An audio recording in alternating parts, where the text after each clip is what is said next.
for Facebook. When you put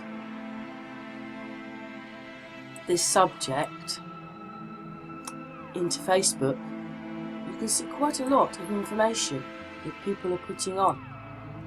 Okay, maybe we're on a different level, but you can still see the groups. When you look up in Facebook, you can find these groups, and they just do not seem to quite have the same problem that YouTube has. So, obviously Facebook are leaving it a little bit more up to the people what it is they want to believe in. And if you look, you'll find masses of information about it. But YouTube usually have a problem, so I'm going to put this video out just to see what they're like. Yeah, what they do to this video. I quite like this guy. He's quite good at what he does. His videos are about 3 minutes long, and he is on TikTok. It says there, TikTok. It's KALA B.DE. I think that's what this is. Caleb.de. Well, I quite like him, and you know, why can't YouTube allow people to have their own opinion on what it is they want to look up? It just seems to be an agenda. And if you don't believe in it, it's just good to watch so that you know. Yeah, and then maybe one day it'll click in your head. But what does it matter if you have different opinions? We're supposed to be in a democracy. A democracy. What does that mean if the platform you're on is usually controlling everything that you do? No, change your videos. No, we don't like that. We're gonna, you know, most people wake up and find their channel's gone. I mean, every day I wonder the same myself. I try so hard not to put too much or say too much in my videos, but I always see things. But I don't think this guy is on YouTube anymore, but you can see why, because every word that comes out of his mouth has flatty in it. But anyway, we're going to play a few minutes of his videos, because I like him, he's good. And let's see what you think. BitChute won't mind, Odyssey won't mind, Rumble won't mind, Facebook don't seem to mind too much. But YouTube, it's just an archaic thing that was the way it was, but we don't believe in that anymore. Yes, that's what they'll say on your video. So let's just see if they stick that up. It is just an opinion, different people's opinions. And yes, I love these opinions a lot more. But that's my choice, isn't it, if that's what I want to believe. It's not YouTube's choice. And if they do something about this video, it's just showing you that it's only one way for them. Well, it is only one way, isn't it? And they're owned by the BlackRock family, who own Google, and Google own YouTube, WhatsApp, Facebook. And it's surprising with Facebook, but I think they had problems with the laws because it's a family-run thing. The laws were different there. They couldn't shut out certain things, including Flatty. But on YouTube, even for 9/11, you have to go pages and pages in before you find a building going down, and that's exactly what happened. The buildings went down. So, yeah. But, you know, I just like opinions, and so we're going to put this one on. Thanks very much for watching, and thanks very much to this guy for making the videos.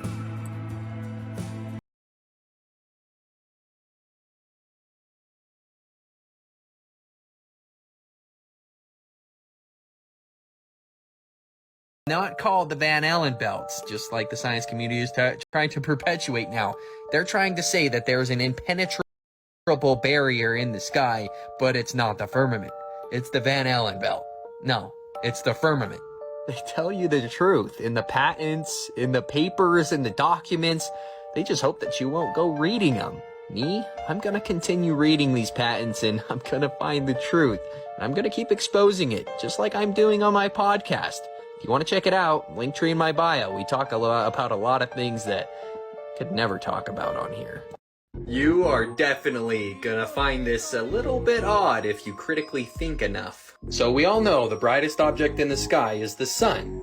Second would be the moon. And I don't know what you're thinking, but the third, I would think, should be a star. right? Like Sirius, really bright star in the sky, one of those.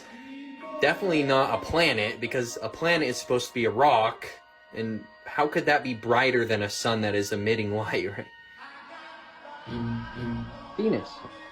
This is what they're trying to tell everybody, what Venus looks like, and you have to believe that the light is hitting this surface and reflecting back brighter than every other thing in the sky. I just don't get it. And let's talk. What is this? These are supposed to be the two of the same planets? Like, well, we're gonna keep going, but let me just show you a video of what Venus actually looks like through a telescope. Does that look like it's reflecting light?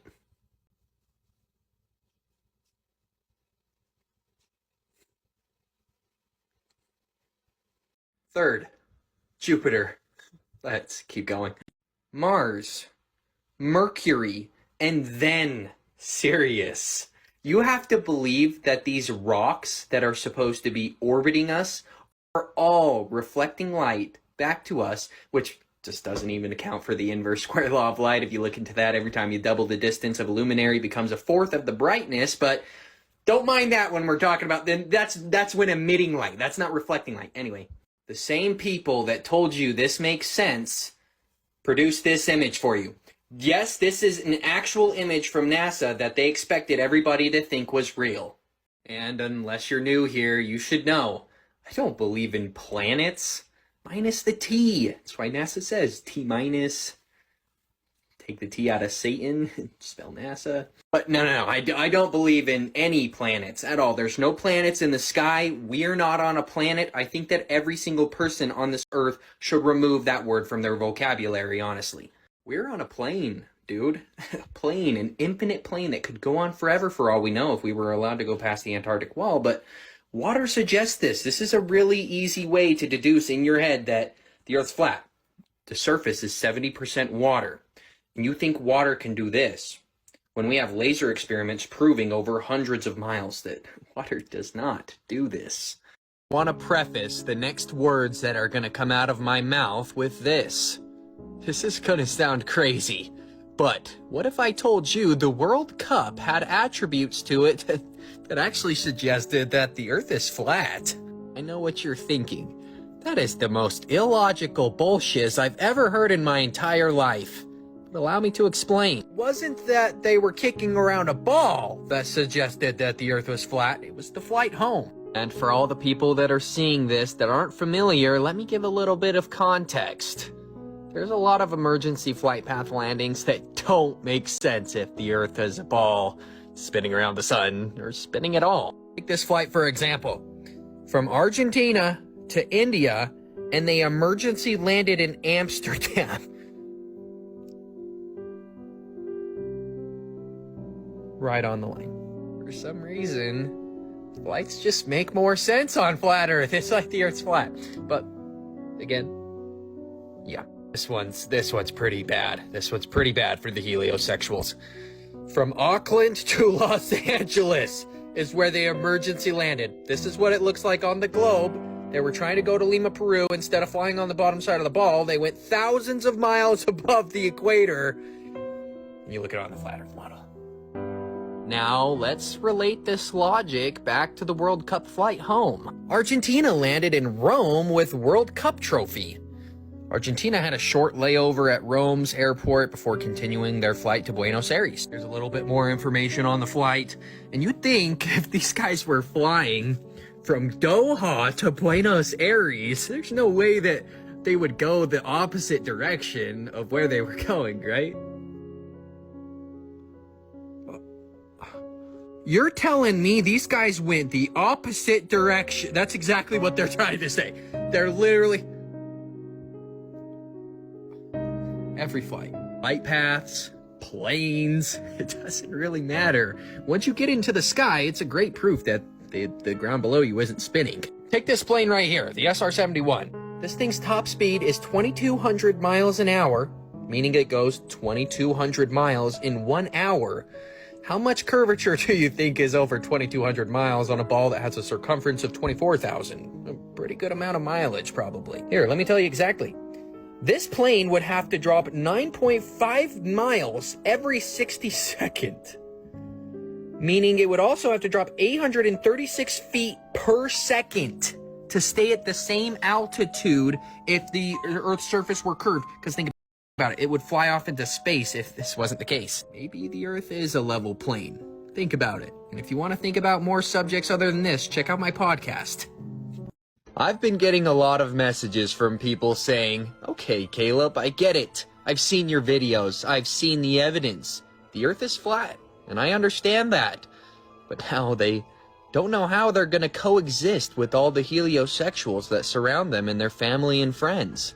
And today I've got an answer for those people that can't coexist with the heliosexuals and you feel the need to wake these people up or end up in an argument that gets so heated that they will not be willing to talk to you anymore. Have the answers. And a lot of people ask me, Caleb, is your family awake to flat Earth? Most of them, and the ones that aren't, again, are not willing to talk to me about the subject because I have so much knowledge around it, and they can't disprove me, so it makes them mad. Just a question in here. What is it that our parents didn't notice any of this stuff and completely believed everything they were told? Because this generation, or in this generation, so many people think different things. What has happened? Have the people become so much more intelligent and that was the one thing that the internet gave you? Because instead of watching what they wanted you to watch, you went and looked up what you wanted to watch. So obviously watching us and collecting all this data and everything.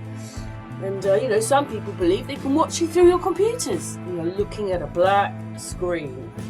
But is it that we've become a lot more cleverer or aware? What is it that so many people in this generation have woken up, but our parents and the ones before just completely didn't?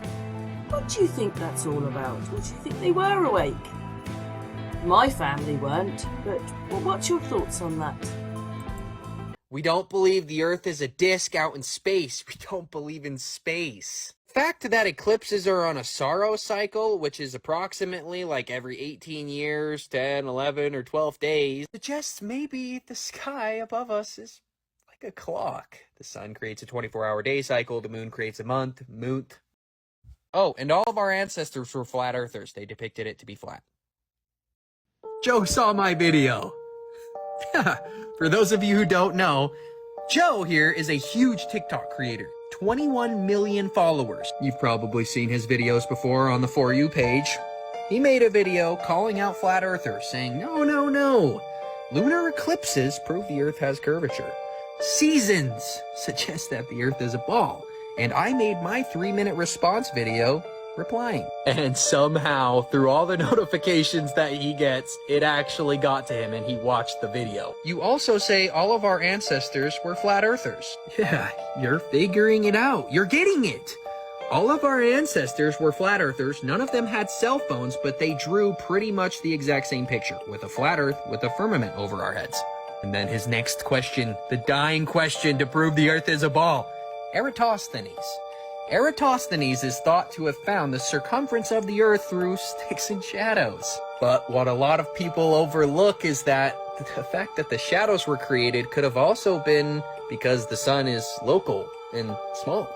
Did Eratosthenes never see that we have crepuscular rays? This doesn't make sense if the sun is 93 million miles away. Shouldn't all these light rays be coming straight? It's really this simple. And for the last 3 minutes of this video, I'm just going to provide a bunch of more proofs for Joe, hoping that he sees this reply. Joe, do you know that they're telling everybody that gravity holds all of our atmosphere? So gravity now can hold on to nitrogen and oxygen, and supposedly our atmosphere is being held with the spin of the Earth. That's why we don't spin under clouds, because if the Earth were spinning 1,000+ miles per hour, don't you think we should spin under the clouds because they're not connected to the Earth? No, they say that gravity is doing this. You can believe that, but I can't. The Globers are like, dude, tides. Tides prove the Earth's a ball, dude. Did you know the Earth has tidal nodes? These areas right here are where we have absolutely zero tides. I don't think that that is possible on this. And if you could just go, Joe, please, go look up Neil deGrasse Tyson explaining tides and then think about tidal nodes, you'll get there. Yo, think about this, dude. The ISS is supposedly within low Earth orbit, not connected to the Earth again. We're doing this. And this, we're supposed to believe is just tagging along. Yes, you want to know about satellites, huh? You want to know about satellites next? Sataloons, more like. NASA admits to sending satellites into the air with helium balloons. You think that they could just float up to the point where they don't fall back down? I don't know. We have thousands of satellites orbiting the Earth. Don't you think the whole Earth should be covered in satellite coverage? For a lot of people, the fact that I say that the Earth is flat, it drives them up the firmament itself. It drives them crazy. But they don't realize we say it for a reason. We've seen videos, we have pictures to back it, and more. This is from the Artemis return mission. Live streamed by NASA 10 days ago. Watch for yourself. If you think this is real, I just don't know. Orion in a trajectory to exit distant retrograde orbit and head back toward the moon ahead of RPF today. Oh, that was not good. Forward to. Oh, you guys left it up too. Just prior to that burn. But he's always like, oh, the Earth's flat, Einstein, seriously? And here's a quote from Einstein saying that nobody can prove that the Earth is orbiting, spinning, or chasing the sun through terrestrial experiments.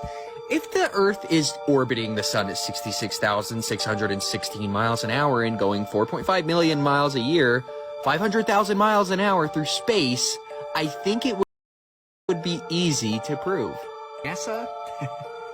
They lie. Just think about it. Planes fly like they're flying over a flat stationary plane.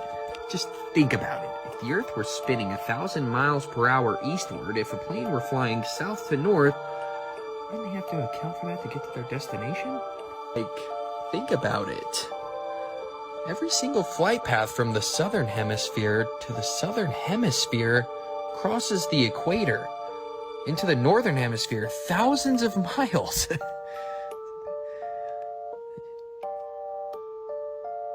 Obviously, from the first clip I showed, there is something going on with NASA, not a space agency. Just so you know, there is a plane that NASA owns that has the exact same dimension telescope as the Hubble telescope, supposedly. Maybe the Hubble telescope isn't orbiting the Earth at 17,500 miles an hour taking pictures. Maybe it's just on a plane that they take into high altitudes. Obviously a classic. Gotta show this one when we're talking NASA. Allow me to introduce you to Miroslav whatever. A Polish pilot who was the first Pole in space. A lot of people probably know where I'm going just based off of that sentence in and of itself, but let's continue. This guy was a graduate of military pilot school in Dublin. Hermance whatever was the second Intercosmos mission launched on June 27th, 1978. Again, he spent nearly 8 days in space, carrying out scientific experiments and photographing Earth's surface. So the claim is that our buddy Miroslav, whatever, went to space for 8 days. So there is no way that this guy would come out and say that the Earth is flat, right? Tam był. Czy Ziemia rzeczywiście jest kulą zawieszoną w kosmosie? Jest płaska. Tak jak oczekują i nie spodziewałem się do tego pytania, ale zapewniam pana, że jest płaska. Generał Mirosław I assure you it's flat. Pierwszy. Yeah. I can also assure you the Earth is flat and stationary. Look at this balloon, 120,000 feet. Horizon looking horizontal. Everybody's probably seen the interview of Buzz Aldrin with the little girl interviewing him, asking him about the moon landing and him admitting that it didn't happen. Well, his MK Ultra programming turned off again during another interview. What was the scariest moment of the journey? Scariest. It didn't happen. It could have been scary. What is going on with all the people that they're claiming went to space years later saying that they didn't? What's going on with all that? You know, it's photos like this that really freak me out. Makes you wonder. There are adults walking around right now paying mortgages and things, car payments, everything, like living life that actually believe that this is floating around 1 million miles away from Earth in orbit, taking pictures. I just can't. For some reason, the last time I showed this picture, the video got taken down. Weird how, like, if the sun is 93 million miles away and it's the only light source casting shadows, why are the shadows all having different angles? It's like they're lights that are close and local and not the sun. Yeah, look right here. Yeah, look at that. Did you think that the center of the Earth was proven or something? Like, did you think that this? Do you think that that was 100% a fact? Huh. Interesting. I'm gonna present to you today that this, and this, and this are all just guesses, or more formally known as pseudoscience.